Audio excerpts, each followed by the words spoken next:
Fish on! Fish on! Oh my gosh.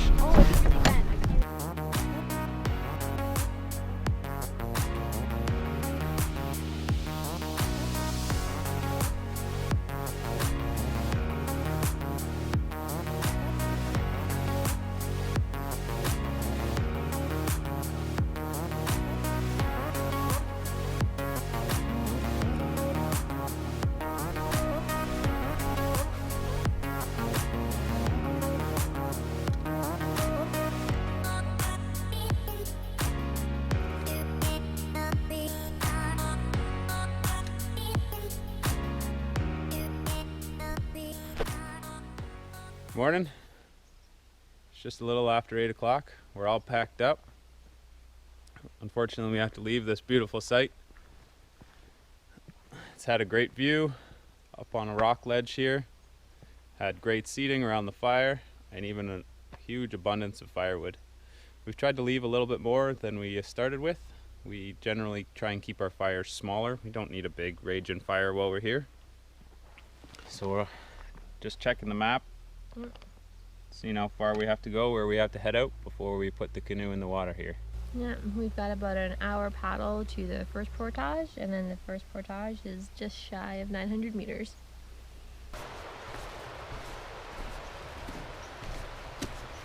Just paddling along here, coming up to our second portage. Crossed the first one in record time. It was all cloudy this morning. And now after we crossed the first portage, the sun has come out in full force and it's warm again. We're just sitting here at the base of these rapids, admiring them. And Jess looked up in the tree, and way up here, there's a bald eagle sitting in the top of that dead tree. Just making our way up to our third portage of the day. Third and final, right? Yep.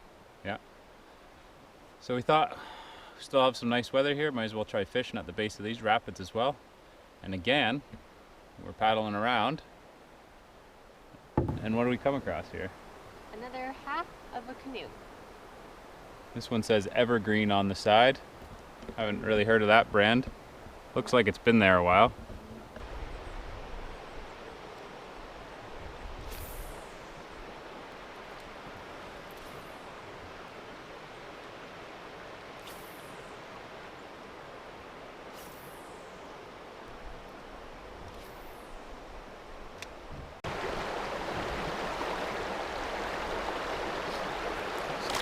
Hooked into a little tiny bass here. Whoop, that was easy. See if we can do that again with a little bit bigger one.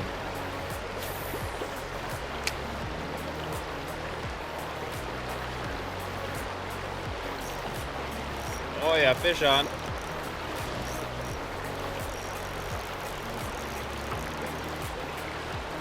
Oh, maybe. Oh yeah, a little bit bigger. Oh, maybe not much bigger. About the same size. See you later.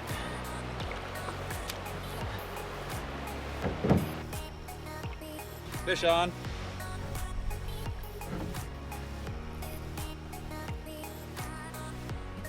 Lots of these guys at the base of the rapids.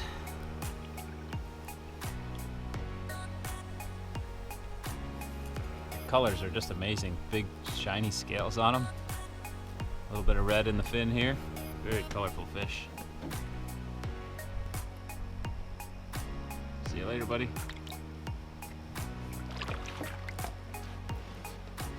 Well, not the big giant fish that you're always hoping for, but it's still fun to catch something. Just had a little basic silvery rapella on.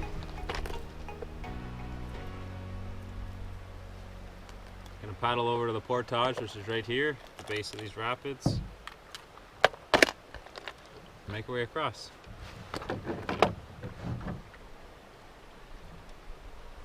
Kind of looks like we got to climb a mountain. A little bit. Just making our way across one of our longest portages on this trip. It's also now the last portage of this trip. Tomorrow we won't have any to go across. It's been pretty technical. Lots of places to twist an ankle here. You can see all the rocks. Jess is just up ahead of me. If you can hear her, every once in a while she'll bang her paddles together, just making a little bit of extra noise. I've seen a couple signs of possible bear. I've seen some animal droppings that are full of berries.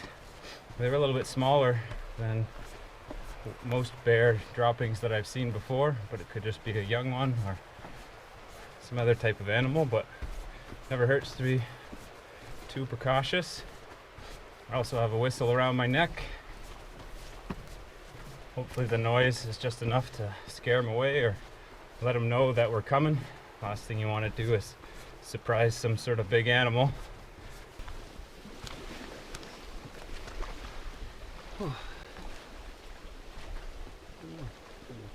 Mosquito blood on me. So Alex and I just pulled up at a campsite. We got through our last portage of the day and of the trip. Felt great. And we set in on the water, and it's pretty windy today. It's pretty cool out. There's no sun. So we're just trying to make a plan of action here for where we're going to spend the night. I'm just going to sit, gather our thoughts here, have a quick snack, look at the map, and see how we want to tackle this big lake ahead of us here. The wind's coming right at us. There was a bit of a paddle just even to get to where we are right now. Quarter of a kilometer. Yeah. So what do we got here to the next possible spot? So that's what we just did. Yeah. Yeah, but just from that point there to there was a slog. Yeah. Yeah. So our goal was basically from here, cut across straight to that island right in front of us. It's about a kilometer. You can see the break. Yeah. I think it's like right here. Yep. It's 1 kilometer. Okay.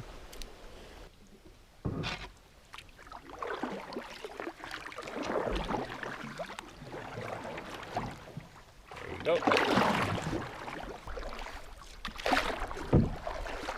We're gonna hit the big waves here.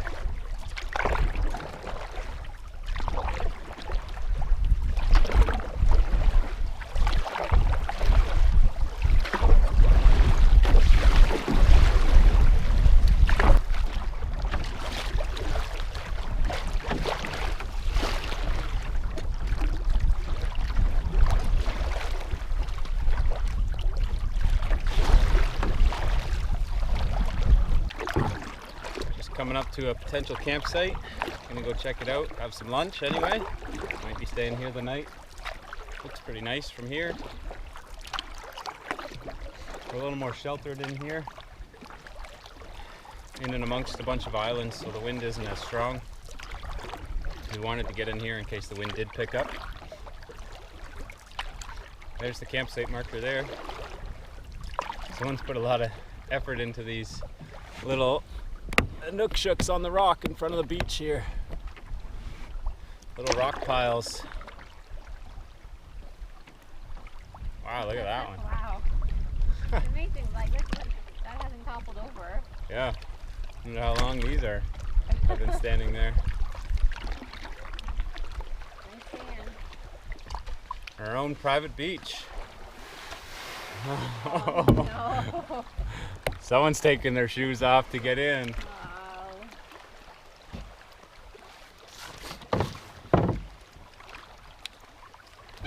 So it didn't end up being as wavy as we were kind of thinking it was going to be, which is nice.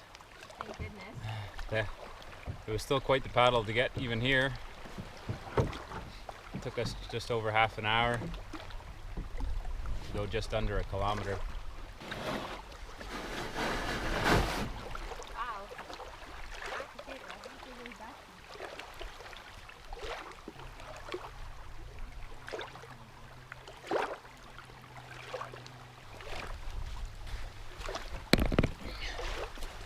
We're going to pause here and have some lunch, I think.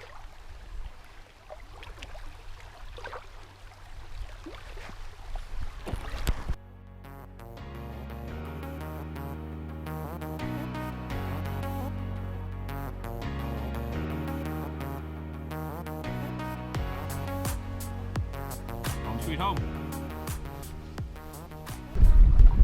We're just out here trolling around.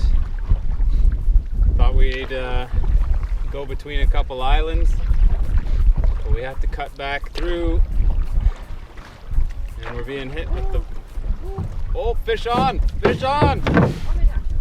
Oh my gosh, oh my gosh. Oh my gosh. Oh, it's really bent. I can't even get it out. Oh my gosh. That might be snag. Snag or a fish? Take your time. Keep reeling. Don't let it have any. Keep reeling. Oh my gosh. Keep reeling. Take your time. Let it fight.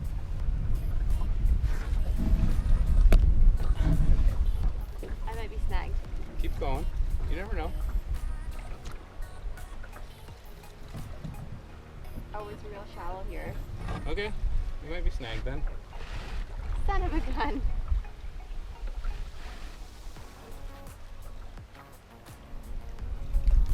You're a trout again. This is fun. I'm definitely snagged. Son of a gun. Snag. All that excitement. Well, last time I had a snag like that, I had a trout. Alright, show me where it is. See if we can get this thing unsnagged. There you go. Alright. Oh, I thought I had a trout. Man. I had high hopes. Ah well. I say we just get back in. Caught a couple little fall fish around the backside of our island, but it's just a little too windy. I'm sure it's hard to see on the camera. But we just get tossed and turned around before we even know it, and we end up with snags or twisted lines. Oh my gosh. Almost got to turn the hat backwards here. It's gonna blow right off. By the time we paddled back to our campsite, the sun was starting to get pretty low in the sky. And after a full day out of canoeing, portaging, and fishing, all the way from Radiant Lake to Cedar Lake, our stomachs were starting to growl as well. So as Jess started rehydrating some chili, I began working on the fire, as tonight felt like it might be one of our first cool nights on this whole trip. We have another awesome campsite here. Again, we showed up with an abundance of firewood, pre-cut. Unfortunately, most of it is green. There's a lot of trees that have been cut around this campsite. It's a well-used campsite by the looks of it. Mm-hmm. There's a lot of green trees that have been cut down. There's 2 birch trees over there that are completely stripped of birch bark. This one right here's had most of it taken off. Unfortunately, almost all of the birch trees have had their Birch bark stripped. their bark stripped off of it. Which I don't think a lot of people realize. As soon as you do that, I mean, that you're killing the tree. Yeah. I know everyone wants to be like Survivor Man or whatever, but they're killing the trees when they don't really need to. Enough of it flakes off on the ground that you can find little scraps and pieces if you want to light the fire that way. Even for firewood, just walk along the beach and there was lots of little twigs and dried pieces of wood that had floated in, sat on the beach for the last couple months. Just picked those up, threw them in the fire. I added to the firewood pile here. If possible, we always like to leave just as much or more than what we found when we arrived. It's really helpful in case someone shows up and needs a fire in an emergency situation or whatever. It's really nice to have that pile of firewood there.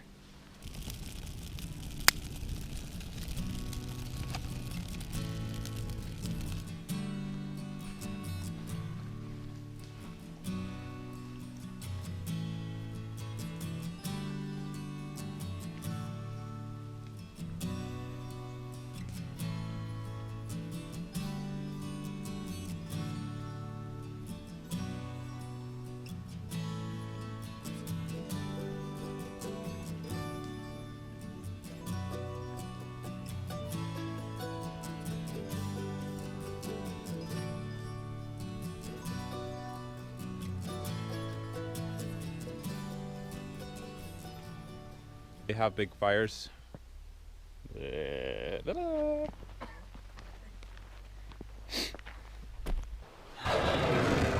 Oops, we'll edit that part out.